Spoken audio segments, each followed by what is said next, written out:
ஆன்மீக அன்பர்களுக்கு வணக்கம். இன்று முருகனுக்கு மிக மிக உகந்த முக்கியமான நாளாகும். பௌர்ணமி மற்றும் முருகன் பிறந்த நட்சத்திரமான வைகாசி இரண்டும் சேர்ந்து வரும் வைகாசி விசாக.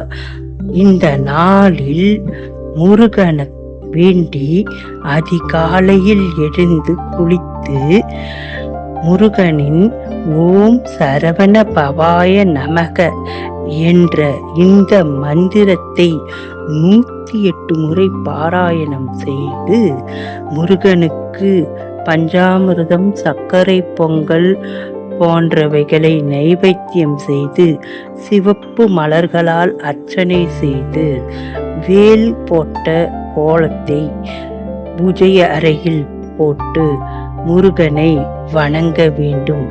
இவ்வாறு வணங்கினால் முருகன் நீங்கள் கேட்கும் அனைத்தையும் உங்களுக்கு தருவான்.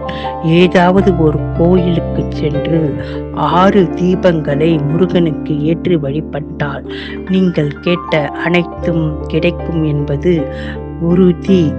முருகனை நீங்கள் ஏதாவது ஒரு கோயிலுக்கு சென்று பாலாபிஷேகத்தை கண்டீர்களானால் உங்கள் குடும்பத்தில் உள்ள வறுமை மற்றும் குழந்தை பேரின்மை முதலியவை விலகும். எனவே இந்த வைகாசி விசாகத்திற்கு முருகனை சென்று வழிபட்டு அனைத்து இன்பங்களையும் பெறுக. வெற்றிவேல் முருகனுக்கு அரோகரா, வீரவேல் முருகனுக்கு அரோகரா.